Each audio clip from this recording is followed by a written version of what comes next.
Hi friends, welcome to my channel. వీరుకి రుద్ర ఇచ్చిన mass warning ఏంటి, అలాగే విశ్వనాథం గారు తన డూప్లికేట్ కూతురైన జయకి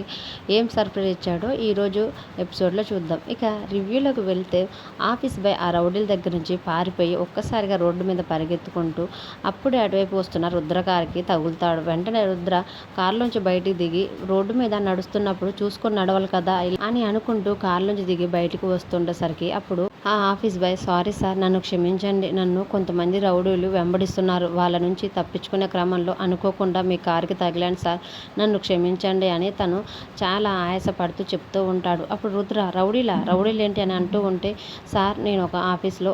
ఆఫీస్ బాయ్ లాగా పనిచేస్తున్నారు, మా ఆఫీస్లో అంతా కూడా మాఫియాకి సంబంధించిన కుట్రలు జరుగుతున్నాయి, వాళ్ళు మాట్లాడుకునేదంతా నేను చాటుగా విన్నానని తెలుసుకొని వెంటనే నన్ను కిడ్నాప్ చేసి వేరే రూమ్లో బంధించేశారు సార్, నేను వాళ్ళు చూడకుండా వాళ్ళకి తెలియకుండా అక్కడి నుంచి పారిపోయి వస్తుంటే వాళ్ళు నన్ను చూసి నా వెనకాలే ఫాలో అవుతున్నారు సార్, వాళ్ళని తప్పించుకునే క్రమంలో ఇలా మీకు ఎదురు తగిలానని చెప్తూ ఉంటాడు. ఎవరో అప్కమింగ్ ఉమెన్స్ బాక్సింగ్ పోటీల్లో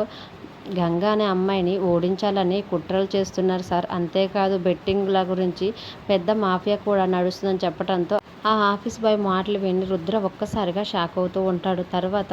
నీకు ఇంకా ఏమీ పర్వాలేదు, వాళ్ళు నిన్ను ఫాలో కాకుండా నిన్ను ఏమి చేయకుండా నేను చూసుకుంటాను, నాకు తెలిసిన వాళ్ళ ఆర్ఫనైజ్ ఉంది, అక్కడికి వెళ్తే నిన్ను సేఫ్గా చూసుకుంటారు, నీకు ఏ ఇబ్బంది కూడా రానివ్వరు అని అతనికి ధైర్యం చెప్తూ, అలాగే నువ్వు వాళ్ళని చూస్తే గుర్తుపడతావా అని అడుగుతూ ఉండేసరికి ఖచ్చితంగా నేను గుర్తుపడతాను సార్ అని అతను చెప్తూ ఉంటాడు. తర్వాత సరే నువ్వైతే ముందు నేను చెప్పిన ప్లేస్కి వెళ్ళి సేఫ్గా ఉండు అని చెప్పేసరికి ఆ అబ్బాయి అతనికి అక్కడి నుంచి వెళ్ళిపోతాడు. తర్వాత రుద్ర డ్రైవ్ చేసుకుంటూ ఇంటి వైపుగా వస్తూ ఉంటే వీరు ఆ రౌడీలకి ఫోన్ చేస్తూ ఉంటారు. ఎంతసేపు అన్నా వీళ్ళేంటి ఫోన్లు తీయటం లేదు,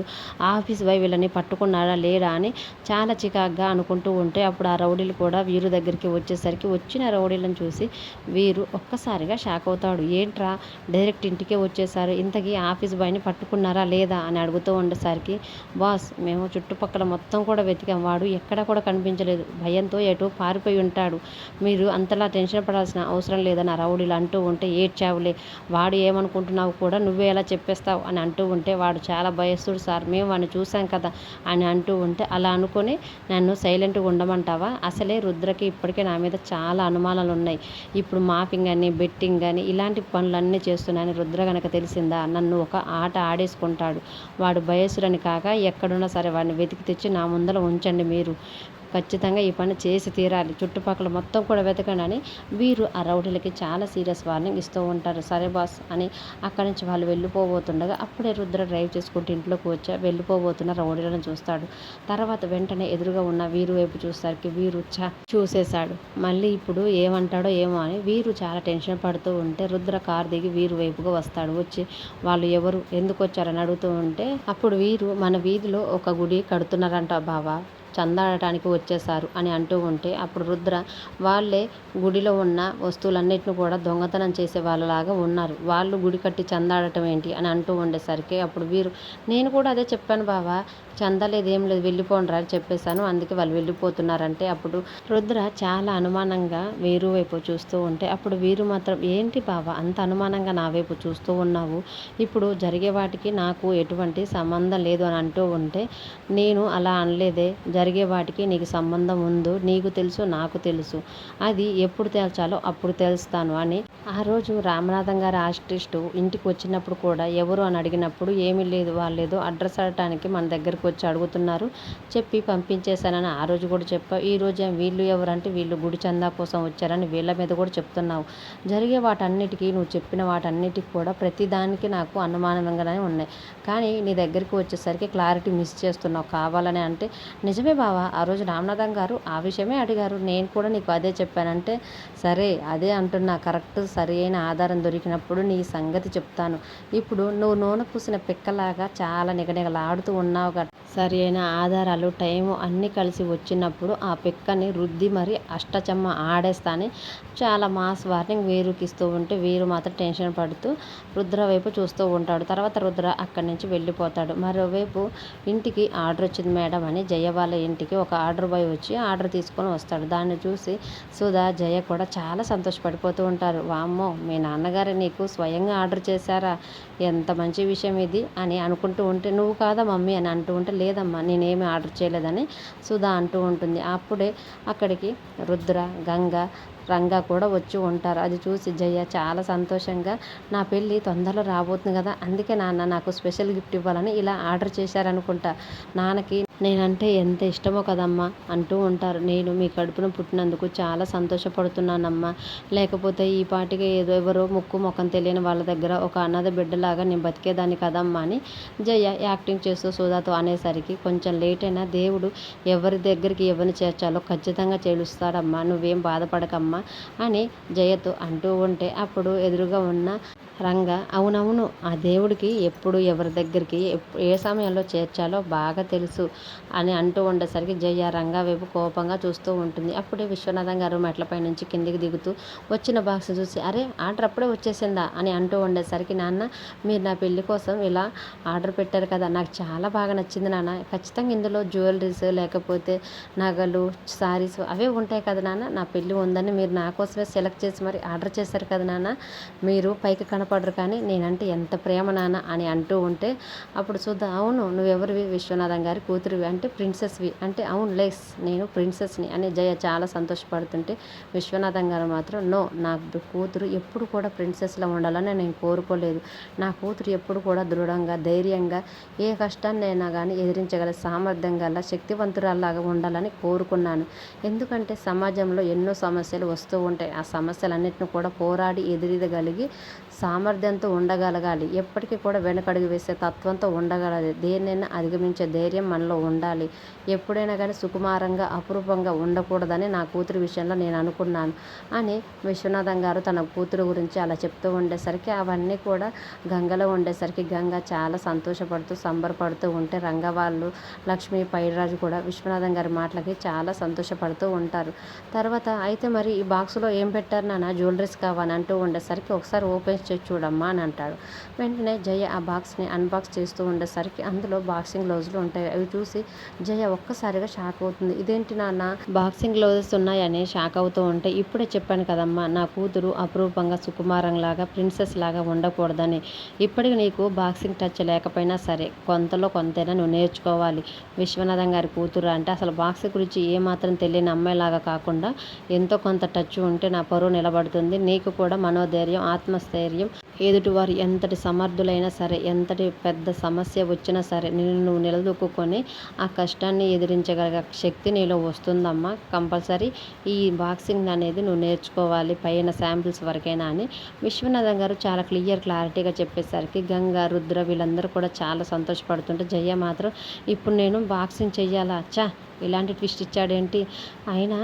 నేను ఒక 10 రోజుల్లో పెళ్లి చేసుకోబోతుంటే ఏ నగలు, చీరలు అలాంటివి తెచ్చి ఇవ్విచ్చి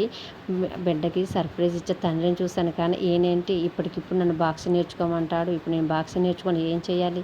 అయినా నాకు బాక్సింగ్ రాదే అని తన మనసులో చాలా అనుకుంటూ ఉంటుంది. అప్పుడు సుధా, మీ నాన్న ఏం చేసినా ఏం చెప్పినా నీ మంచి కొరకే కదమ్మా, ఖచ్చితంగా కొంచెం పైపైనైనా నేర్చుకో, అప్పుడే కదా ఆయన కూడా చాలా సంతోషపడతారని చెప్పి సుధా వాళ్ళందరూ కూడా అక్కడి నుంచి వెళ్ళిపోతారు. తర్వాత జయ పక్కకు వచ్చి వీరుకి కాల్ చేస్తుంది.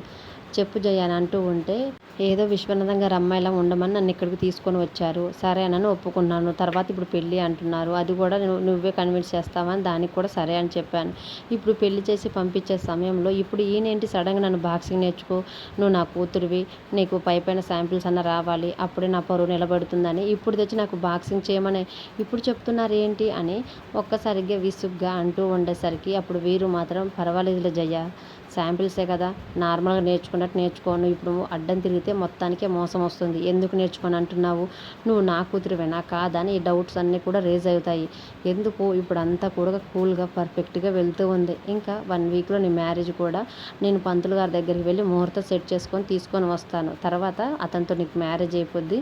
వీళ్ళ నుంచి కూడా ఏ సైడ్ నుంచి ఏ ఎఫెక్ట్ రాకుండా నేను చూసుకుంటాను అని వీరు అంటూ ఉండేసరికి, నువ్వైతే సైలెంట్గా ఆయన చెప్పింది మొత్తం చేస్తూ ఉండు, మిగతాదంతా నేను చూసుకుంటానని చెప్పేసరికి జయ సరే అని అని కాల్ కట్ చేస్తుంది. అప్పుడే ఇష్క వీరు దగ్గరికి వచ్చి ఎవరు జయన ఫోన్ అని అంటూ ఉంటే అవును అంటే ఏంటంట అని అంటూ ఉంటుంది. ఏమీ లేదు, విశ్వనాథం గారు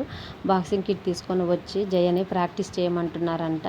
దాని గురించే చెప్తుంది. ఇప్పుడు నేను ఎలా బాక్సింగ్ చేయాలి, నాకు అసలు బాక్సింగ్ టచ్ చేయలేదు కదా అని అంటూ ఉంటే చెప్పింది చెప్పినట్టుగా చెయ్యి, మన ప్లాన్ వర్కౌట్ అవ్వాలంటే ఇవన్నీ నువ్వు కన్ఫామ్గా చేయని చెప్తున్నాను అని అంటూ ఉంటాడు. అప్పుడు ఇష్క మాత్రం అసలు ఆయన కూతురే గంగ, అది బాక్సింగ్ చేయడంలో నెంబర్ 1, ఎదుట ఎంత మంచి సామర్థ్యులు ఉన్నా సరే అది ఖచ్చితంగా ఓడించి మరి గెలుస్తుంది. ఆ విషయం ఆయన తెలక ఈ డూప్లికేట్ జయని పట్టుకొని శాంపిల్స్ నేర్చుకొని విశ్వనాథం గారు తెచ్చి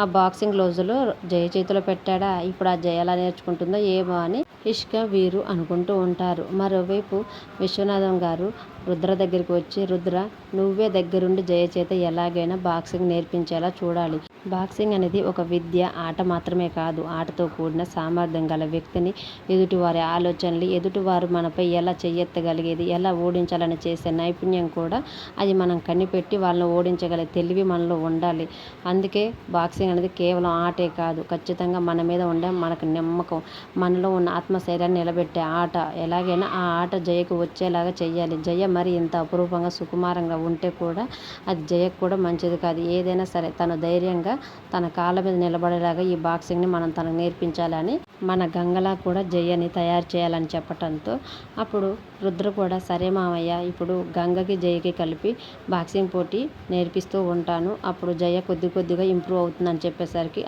సరే అని అక్కడి నుంచి విశ్వనాథం గారు వెళ్ళిపోతారు. తర్వాత సుధా అమ్మ జయ తొందరగా రెడీగా నీతోటి బాక్సింగ్ చేయటానికి కింద గంగ ఎదురు చూస్తుందని చెప్పటంతో ఒక్కసారిగా జయ షాక్ అవుతుంది. ఏంటి ఇప్పుడు ఆ గంగతోటి నేను బాక్సింగ్ చేయాలా, అసలుకే దానికి నేనంటే పీకల దాకా కోపం ఉంది, ఇప్పుడు బాక్సింగ్ అంటే అది నన్ను ఒక ఆట ఆడేసుకుంటుంది అని, ఇప్పుడు వద్దులే అమ్మ, ఇప్పుడే నాన్నగారు తీసుకుని వచ్చింది, నేను తర్వాత నేర్చుకుంటాను అని అంటూ ఉంటే ఈరోజే కాదులే అమ్మ, ఈరోజు మామూలుగా నేర్పిస్తుందంట, కనీసం నీకు టచ్ అయినా ఉండాలని, తొందరగా రెడీ అయ్యిరా మళ్ళీ రేపు నేర్చుకుందు కానీ అని అనేసరికి జయ కూడా ఏమి మాట్లాడలేక అడ్డం చెప్పలేక సరే అమ్మ అని చెప్పి రెడీ అయ్యి కిందికి వస్తుంది. అప్పుడు ఎదురుగా ఉన్న గంగను చూసి జయ చాలా భయపడుతుంది. ఇప్పుడు గంగకి నేను డూప్లికేట్ విశ్వనాథం గారి అమ్మాయినని తెలుసు, సుధమ్మని విశ్వనాథం గారిని అడ్డం పెట్టుకొని ఎన్ని ఆటలు ఆడుతున్నానో అవన్నీ కూడా ఇవి మనసులో పెట్టుకొని ఈ బాక్సింగ్ పేరుతో నన్ను పిచ్చి కొట్టుడు కొడుతుందో ఏమో అని జయ చాలా టెన్షన్ పడుతుంటే గంగ మాత్రం చాలా సంతోషపడుతుంది. ఎన్ని మాటలు అన్నావే, నేను బస్తీదాన్నా, నేను తక్కువ దాన్నా, నాకు చదువు లేదా, ఇంకా నువ్వు నా తల్లిదండ్రులను కూడా అగౌరవపరిచేలాగా మాట్లాడతావా, చిన్న పెద్ద కూడా ఏ రోజు నువ్వు మర్యాద ఇచ్చావే, భలే దొరికావే, ఇప్పుడు అయిపోయావు, ఆట పేరుతో నేను కుమ్మేస్తానని గంగ తన మనసులో అనుకుంటూ ఉంటుంటే రుద్ర, రంగ, పైడిరాజు, లక్ష్మి వీళ్ళందరూ కూడా ఆతృతగా చూస్తూ ఉంటారు. ఏం జరుగుద్దా, జయ గంగ నుంచి ఎలా తప్పించుకుంటుందా అని ఆతృతగా చూస్తూ ఉండేసరికి అప్పుడు రుద్ర ఒక్కసారిగా ఓకే కమాన్ స్టార్ట్ చేయండి అని చెప్పడంతో గంగ జయ ఇద్దరు కూడా ఒక్కసారిగా పొజిషన్లోకి వచ్చి బాక్సింగ్ని చేస్తూ ఉంటారు. గంగ మంచి పర్ఫెక్ట్ ప్లానర్ కాబట్టి జయని పాయింట్ టు పాయింట్ చూసి బాగా కొడుతూ ఉంటుంది. జయ మాత్రం తనకేం తెలియక గంగ చేతిలో దెబ్బలు తింటూ ఉంటుంది. ఇదంతా కూడా లక్ష్మీ పైడిరాజు చూసి ఏంటే గంగ జయమ్మని అలా కొడుతుంది, విశ్వనాథం గారు చూస్తే ఏమైనా అనుకుంటారేమో అని అంటూ ఉంటే అప్పుడు లక్ష్మి మాత్రం దానికి అలాగే కొట్టాలి, అలా కొడితేనే దానికి బుద్ధి వస్తుంది, అయినా గంగకి కూడా భలే అవకాశం వచ్చింది, అది ఇన్నాళ్ళు ఎన్ని ఆటలు ఆడింది అని అంటూ ఉంటే అప్పుడు పైడిరాజు మాత్రం అలా కొడితే దెబ్బలు తగులుతాయేమో, జయమ్మకి దెబ్బలు తగిలితే అయ్యగారు ఏమైనా అంటారేమో అని అంటూ ఉంటే అయ్యా నువ్వు బాక్సింగ్ అన్నాక ఆ మాత్రం దెబ్బలు తగులుతూనే ఉంటాయి, దెబ్బలు తగలకుండా ఏమి కాకుండా ఆట ఎలా వస్తుంది, అయ్యగారు చెప్పారు కదా ధైర్యంగా ఉండాలి, దృఢంగా ఉండాలి, నీ కాళ్ళ మీద నువ్వు నిలబడాలని. ఇప్పుడు జయమ్మ చేత గంగ అదే చేపిస్తుంది, ఇవాళ దెబ్బలు తింటుంది, రేపు అదే మంచిగా బాక్సింగ్ నేర్చుకుంటుంది, నీకేం తెలియదులే ఊరుకో అని అంటూ ఉండేసరికి అందరూ కలిసి జయ వైపు చూస్తూ ఉంటే జయ మాత్రం గంగ కొట్టే దెబ్బలకు బాధపడుతూ ఉంటుంది. మరి అప్కమింగ్ ఎపిసోడ్లో జయ బాక్సింగ్ నుంచి తప్పించుకోవడానికి విశ్వనాథం గారి దగ్గర ఎలాంటి ప్లాన్ వేస్తుంది, అప్కమింగ్ ప్రోమోలో అయితే శకుంతలాదేవికి గంగ ఎందుకు ఎదురు తిరిగింది అనేది ప్రోమోలో అప్లోడ్ చేశానండి, ఎవరైనా కావాలంటే వెళ్ళి చూడండి. వీడియో నచ్చితే ప్లీజ్ లైక్ చేసి మన ఛానల్ని సబ్స్క్రైబ్ చేసుకోండి. Thank you for watching.